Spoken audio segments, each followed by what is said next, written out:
नमस्कार मित्रों, Shukla ji UP 32 channel में आपका स्वागत है।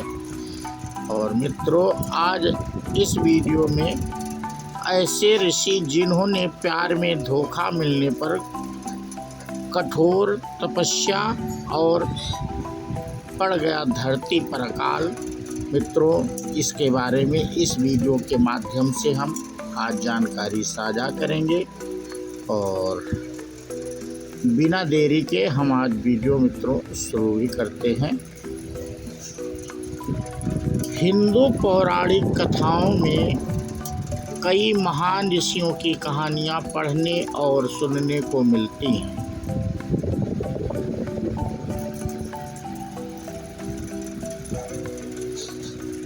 ऋषियों का जिक्र अक्सर सुनने को मिलता है। पौराणिक काल में कई महान ऋषि हुए जिनकी तपस्या से स्वर्ग लोक में बैठे देवता तक कांप उठते थे। ध्यान से सुनना मित्रों, और तभी समझ में आएगा।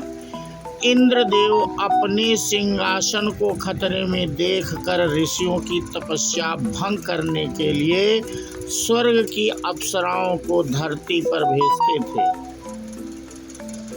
यहाँ हम ऐसे ही एक ऋषि की कहानी बताने जा रहे हैं जिनकी तपस्या भंग करने के लिए स्वर्ग से एक अप्सरा आई और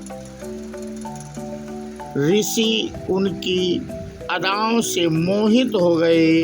जब उन्होंने प्यार में धोखा मिला तो पूरी स्त्री जात से उन्होंने दूरी बना ली। ये है ऋषि भिवांडक और अप्सरा उर्वशी की कहानी मित्रों। तो जो लोग इस चैनल को मित्रों पहली बार देख रहे हैं वो चैनल को सब्सक्राइब कर लें और बेल आइकन दबा दें, जिससे ऐसे धार्मिक वीडियो का नोटिफिकेशन मित्रों आपको मिल सके। और भिवांडक महान ऋषि कश्यप के पुत्र थे। अपने पिता की तरह ऋषि भिवांडक की महाज्ञानी और तपस्वी थे। भिवांडक ऋषि बाल ब्रह्मचारी थे। वे ऋषि श्रृंग के पिता थे। ऋषि श्रृंग का जिक्र रामायण में अक्सर मिलता है। राजा दशरथ के पुत्र प्राप्ति के लिए ऋषि श्रृंग से ही यज्ञ करवाया था और फिर श्री राम का जन्म हुआ था। ध्यान से सुनना मित्रों, इसके पीछे कई कहानियाँ हमारे वीडियो में जो हम कहते हैं वो छुपी रहती हैं और उसी से आप लोगों को ज्ञान भी प्राप्त होगा। कहा जाता है कि जब एक बार ऋषि भिवांडक कठोर तपस्या कर रहे थे, उनके तप को देखकर देवता डर गए। इंद्र को लगा कि अगर ऋषि भिवांडक अपनी तपस्या से सफल हो गए तो उनका सिंहासन खतरे में पड़ जाएगा। इंद्रदेव ने अपने लोक के सबसे खूबसूरत अप्सरा उर्वशी को धरती पर भेजा। अप्सरा उर्वशी धरती पर ऋषि भिवांडक की तपस्या भंग करने पहुंची। उर्वशी ने अपनी अदाओं से ऋषि को मोहित कर दिया। ऋषि भिवांडक उर्वशी के मोह में पड़ गए। दोनों में सहवास हुआ और फिर एक पुत्र का जन्म हुआ। यही पुत्र आगे जाकर महान ऋषि श्रृंग के रूप में जाना गया। पुत्र के जन्म के बाद उर्वशी वापस स्वर्ग चली गई। इससे ऋषि भिवांडक को धक्का लगा। उर्वशी के धोखे से वे आग बबूला हो गए। उन्हें औरत जात से ही नफरत हो गई। ऋषि ने पूरी नारी जात से दूरी बना ली। वे अपने पुत्र को लेकर जंगल चले गए और उसका वहीं से पालन पोषण किया। अपने पुत्र पर उन्होंने किसी भी औरत की छाया नहीं पड़ने दी।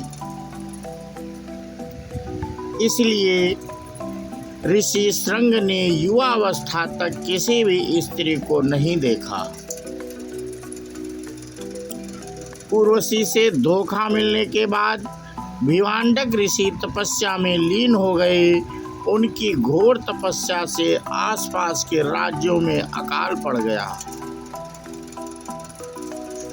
बरसात न होने से जमीन सूख गई।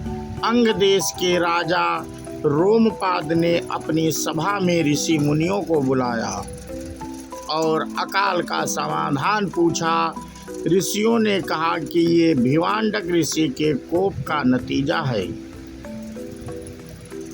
अगर अकाल को दूर करना है तो भिवांडक ऋषि का गुस्सा शांत करना होगा।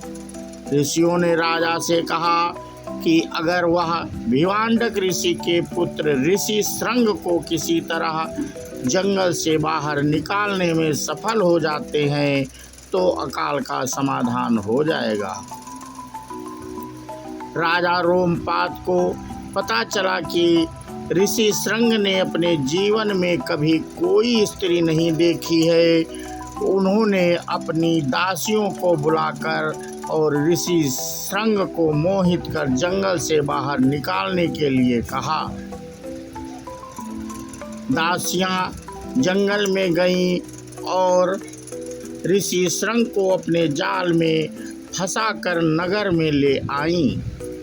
भिवांडक ऋषि को जब पता चला तो उन्हें गुस्सा आया और वो राजा रोमपाद के महल पहुंच गए।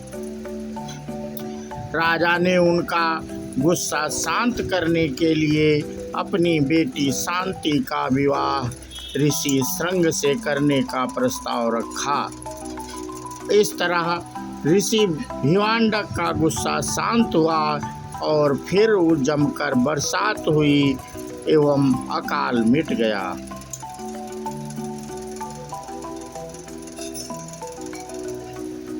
राजा रोमपाद ने जिस लड़की का विवाह ऋषि श्रंग से कराया वह असल में अयोध्या के राजा दशरथ और उनकी रानी कौशल्या की बेटी थी, यानी कि शांता भगवान श्री राम की बहन थी।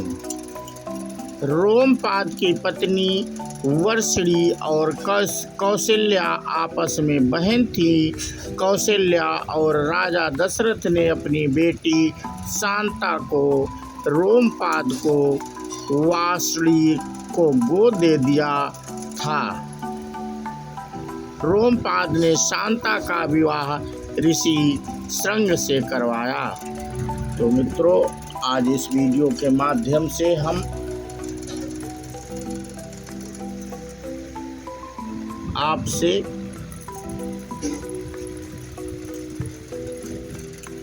ऋषि भिवांडक की चर्चा कर रहे थे, जो उनके साथ धोखा हुआ और फिर उनके पुत्र ऋषि श्रंग से शादी हुई। और इसी के साथ मित्रों हम अपना वीडियो समाप्त करते हैं और अपने अगले वीडियो में किसी और ऋषि की कहानी लेकर के मित्रों हम आपसे फिर मुलाकात करेंगे।